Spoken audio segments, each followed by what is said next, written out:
Good morning, church family. I've probably said this before, but I want to say it again.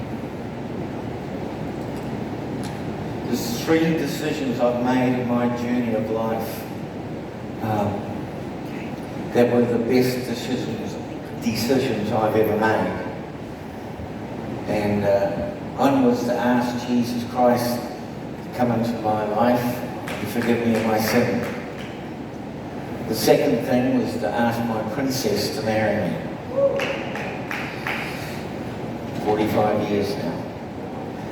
And the third thing was making the decision to stand by Pastor Jeff and the vision he has, not just for this church, but for Hamilton and what's going on in all those countries. That's the third best decision I've ever made in my life. Jenny's not with me today. I got her to stay home because we're going to see our youngest son the first time in 22 years. A lot of praying, a lot of tears, and then finally he said he would come down and stay with us. And thank you. I've been counting the sleeps. I was like a little kid. I really was. Well, I was saying to Jenny, 3 more sleeps and Aaron will be here, you know. And so I wanted to make sure that she was there when he drives down from Auckland, because I just know that if he arrives, we're not there, there's a good chance he'll just go, oh, forget it, and go back up. He's kind of that impetuous, you know. So that's why Jenny's not here. We also want you to know just how much we love you. It's just an astonishing thing that's happened in our hearts towards this church family. If you have a Bible, would you open up to Matthew chapter 8. Just while you're doing that, let's pray as I've done every time I've had the privilege of sharing the word with you. So I want you to pray with me. Heavenly Father, speak to my heart. Give me revelation and understanding, that you would be glorified and that I would never be the same. I ask this in Jesus' name. Amen.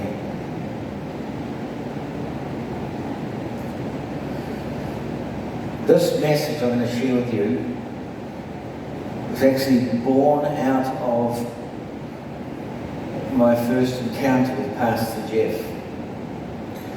He was doing meetings in Matamata, and I saw the advertisement in the paper and I thought, oh, I'd never actually heard of him. Turns out he'd been worship leader at Full Gospel meeting that I was speaking at, but I don't even remember those meetings. Probably the result of the car accident. But anyway, oh yeah, here's Jeff Winter. And then he did it again. And there was an advertisement in the local paper, put somebody's ad.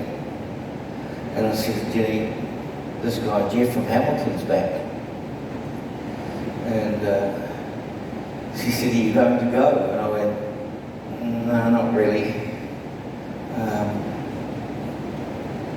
I was still struggling with the results of the TBI, traumatic brain injury, and I really didn't feel like going anywhere, to be honest.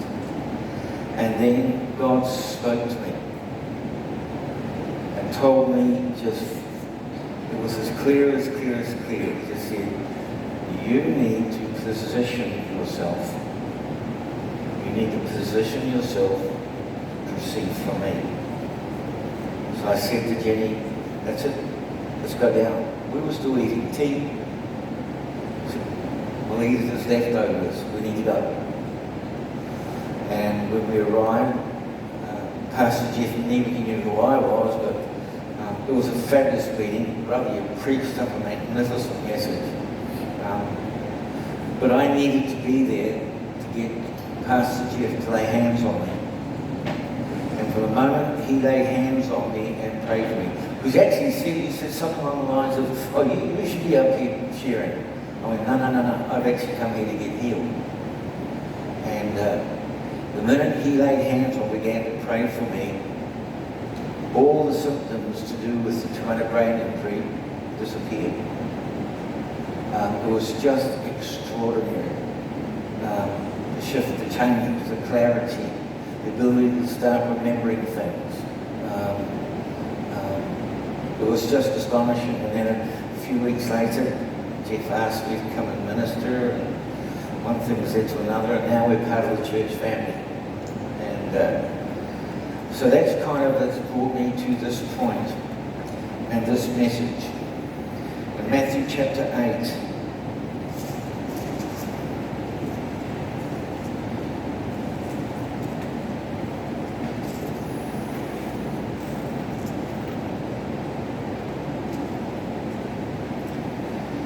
read from verse 1.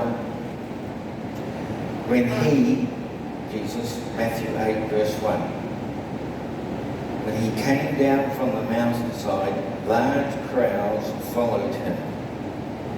And a man with leprosy came and knelt before him and said, Lord, if you are willing, you can make me clean. Jesus reached out his hand and touched the man. I am willing, he said. Be clean. And immediately he was cured of his leprosy. Come over now to Matthew chapter 15. I preached on this, I think, last Sunday night, so I'm not going to read the whole thing about it. Matthew 15, from verse 21, you will read the story of a woman. Like I said, actually preached around this whole thing. The bottom line is that a Canaanite woman who is a Gentile comes to Jesus and wants healing for her daughter. He's clearly not with her. And the story will tell you that she keeps crying out. Disciples tell her to buzz off. They even complain to Jesus. And Jesus even rejects her. Says, well, I've come for the lost sheep of Israel. And I'm not throwing the bread out to the dogs, not calling her a dog, just making clear that he was the bread of life and he had come for the Jews. And the woman had a revelation. She said, yes, but even the crumbs off the master's table will do. And Jesus recognized that she had faith the size of a mustard seed. And because of that, the daughter was healed. Come now to Mark chapter 5. In Mark chapter 5, reading from verse 21, it says, when Jesus had again crossed over by boat outside the lake, a large crowd gathered around him while he was by the lake. Then one of the synagogue rulers named Jairus came there, and seeing Jesus, he fell at his feet and pleaded earnestly with him, my little daughter is dying. So the daughter's not with him. Just like the Canaanite woman's daughter was not with her. The little daughter is dying. Please come put your hands on hers so that she will be healed and live. And so Jesus went with him. And if you read on and follow it through, Jesus raises the girl up from the dead. He actually gets delayed because of the next incident.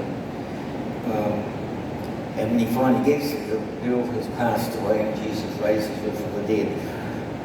Verse 27, we read, it's a story you all know well, about a woman who had a subject for bleeding for 12 years. And verse 27, when she heard about Jesus, she came up behind him in the crowd and touched his cloak, because she thought, if I just touch his clothes, I will be healed. And immediately her bleeding stopped, and she felt in her body that she was free from suffering.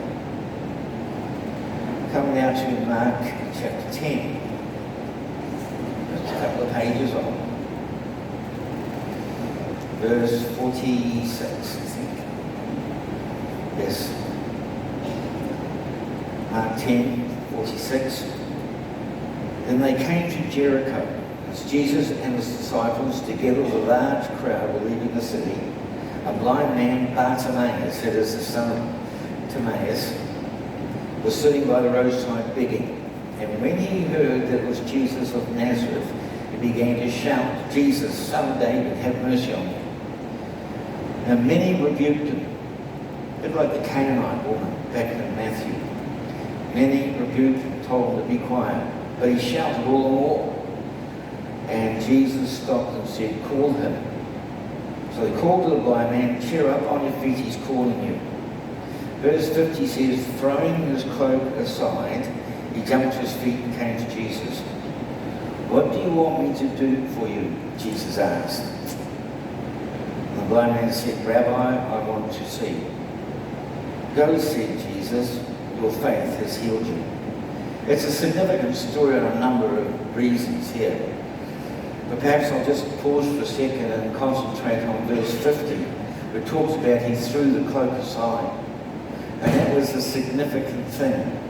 You see, the culture in that day, for you to have permission to beg, you had to get permission from the authorities, from the religious leaders, I don't know, town council, however it operated in those days, but they basically had to get a license, and they were given cloth, a cloak. Well, actually it's a bit like a very large scarf from my research.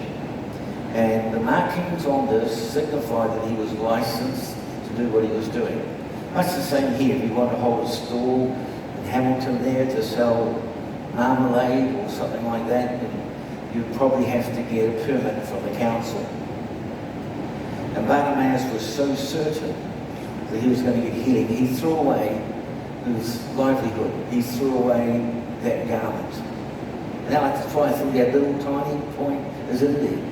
See, and Jesus noticed that and saw that as faith. And old Bart, well, he got his healing.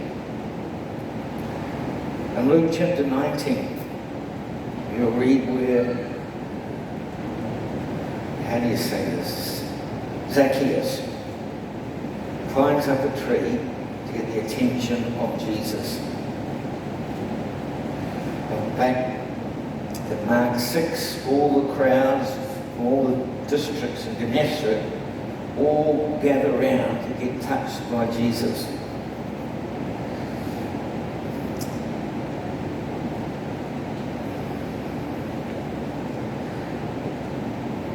The point is this: if that leper had stayed in the leper colony and thought, "I'll just hang out here and hope that Jesus pops by for a cup of Earl Grey tea and I'll get him, ask him to heal me," he would never have got healed. That leper had to rise up and get out there and position himself on the side of the road. And that was no easy feat because he's unclean. So it would have been a convoluted journey for sure. Because anybody that come across his path had to get off the path. He had to cry out unclean so people knew he was a leper. But he rose up and he positioned himself. The Canaanite woman rose up and got on that dusty road and positioned herself so that she could confront Jesus and push through the rejection from the disciples, and even Jesus' initial response was no.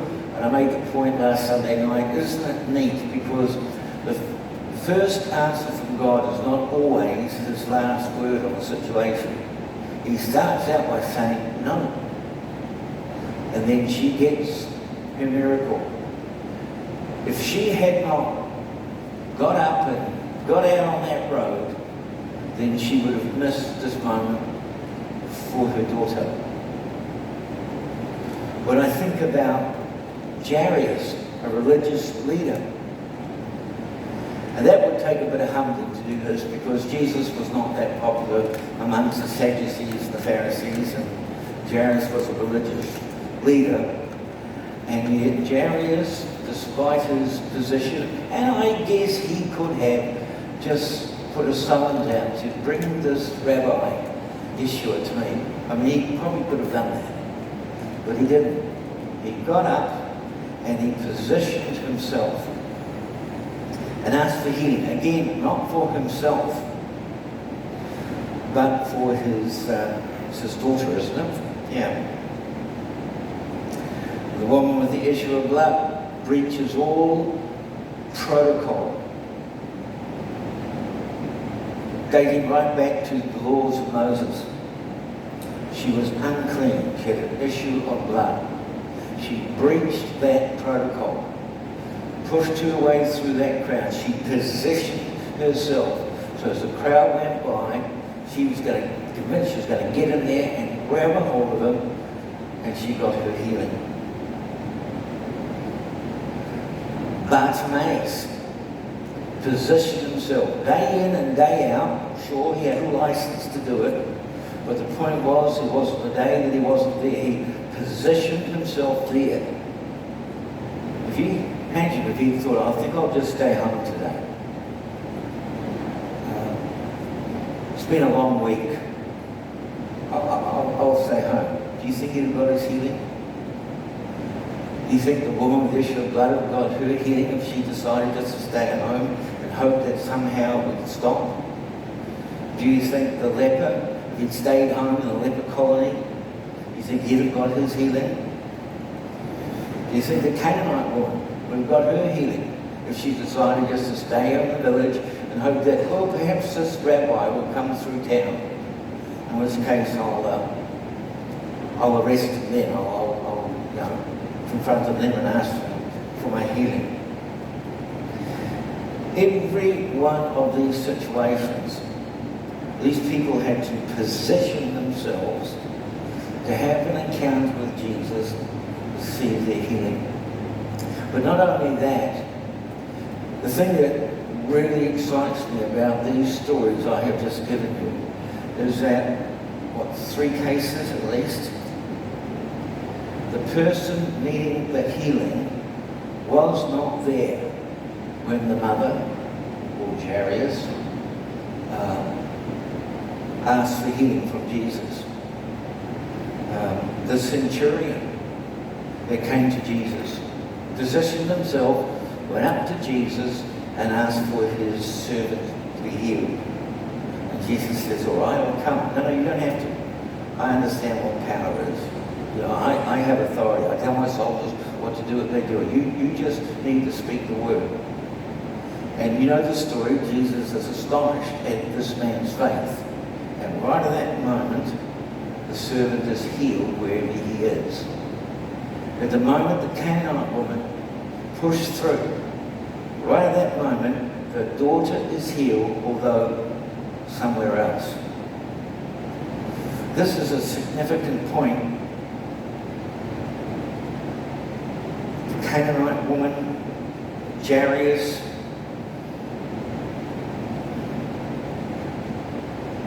the centurion, all approached Jesus, and the people who need the healing were not there. And that is why never lose heart. Never lose. You know what? It doesn't matter. When you pray here, are we in Frankton? Is this Frankton? Here in Frankton, Hamilton. When you pray here for the pastor in Kenya to get favour with the authorities, God moves. I used to say when I worked for Open Doors, when you pray here, right now, somebody gets through a checkpoint in China with a bag full of Bibles. When you pray here for that family member who's not here because they live somewhere else in the country, that healing can happen right there, just like we saw here. And sometimes we kind of lose sight of that. We can send a prayer cloth, sure, and that works. And that is a legitimate way for healing to send a cloth that's been prayed for. But I am so encouraged on this whole dynamic that as you pray here, that loved one who's home right now, perhaps because they're not well. And we've heard this happen. And the people have gone home from church, and there's the family member, right as rain. And they go, when did it happen? Well, I don't know, it was run about 11:15 at the time that this person was saying, God, you need to touch my husband, or touch my wife, or touch my son or my daughter. For 21 years, I prayed, God, wherever my youngest son is, get him. Just get him. I don't know where he is, but I know you know where he is. He's somewhere north of it. Just get him. 21 years. And when I used to text him, he'd come back with the most filthy tirade of stuff that was just unbelievable to read. Filthy, filthy text. Oh. And he'd call me Craig. And he'd say in his text, you're not worthy to be called Dad or Father. And when you die, I'm going to dance on your grave and urinate on it. That was the toxicity that was between us. And then just all communication stopped. 21 years I prayed for Aaron Joseph, we call him AJ. God, get him. Get him. 21 years, God, I want reconciliation with my youngest. And then one day, I just thought, you know what? I'm going to text him again. And if it means I get another filthy tirade, so I never allowed it to affect my heart.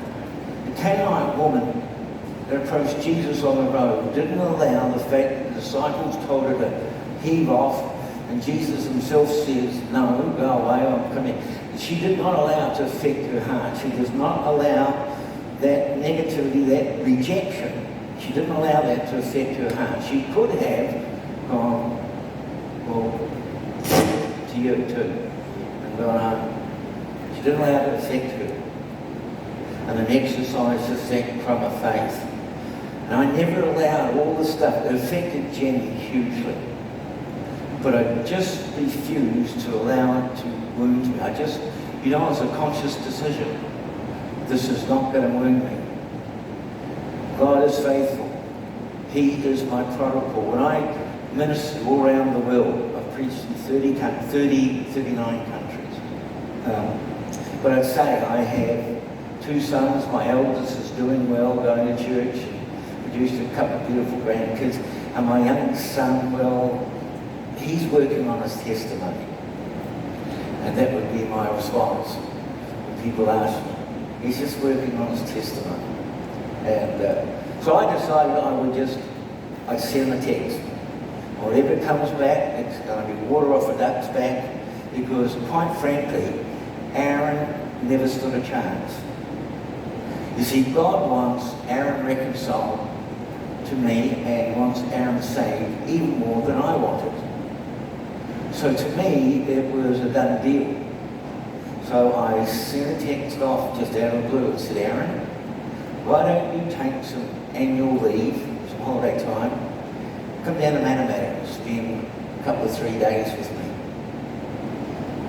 And almost immediately, I got a text back going, okay, I will. And you know, I didn't drop the phone. I actually burst into tears, to be honest. I cried easily.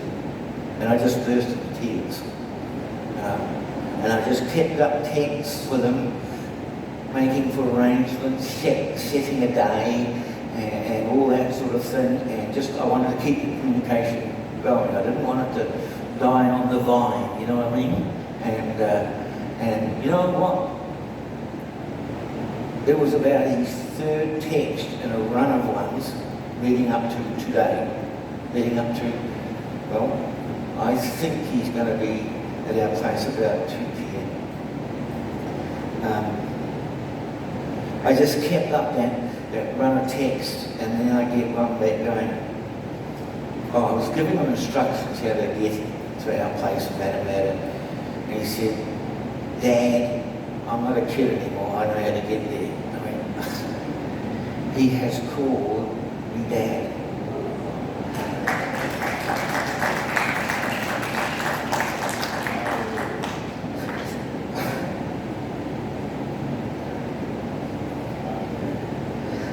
in one of the other ones, he used the word Father in the midst of the text. Something's changed in Aaron's heart. He's gone from, you're not worthy to be called Dad or Father, to now he's calling me Dad. And actually used the word Father in the context of one of the messages.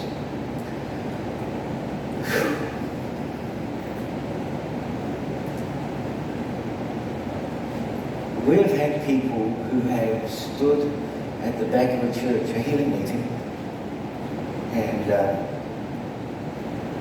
they wouldn't come up the front. And one of the ushers came down, and we were working the altar line, Jenny and I together, and they said, oh, there's a young lady really bad with arthritis down the back, she doesn't want to come up. Will you go back and pray for her? I said, actually, no, I won't.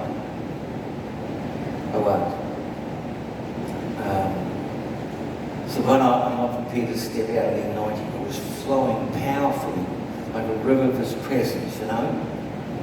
And so I'm not prepared to step out of that. Once I step off the altar, as it were, the particular anointing for that moment, it shifts. It's done, you know? But the other reason is she needs to position herself. It's pride, it's just pure pride. You go back and tell her to stop being a silly girl and get up here. And the usher said, oh, all right. So he did, and she did. She came up, God touched her, and she got healed. She positioned herself. I positioned myself to go and hear Pastor Jeff in Manamana that day. I positioned myself on the 4th of May, 1999, in a little Methodist church, middle of nowhere in Florida, and was miraculously healed after being, well, I was dying.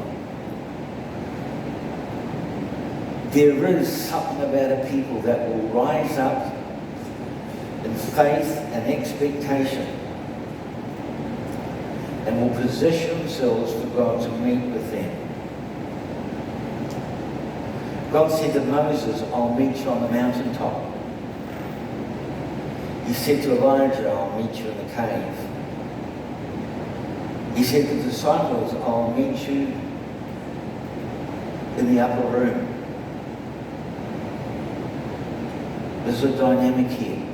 And sometimes God requires us to get up off our backsides. No, I'm saying that it's too late, I've said it now, haven't I? And we need to position ourselves.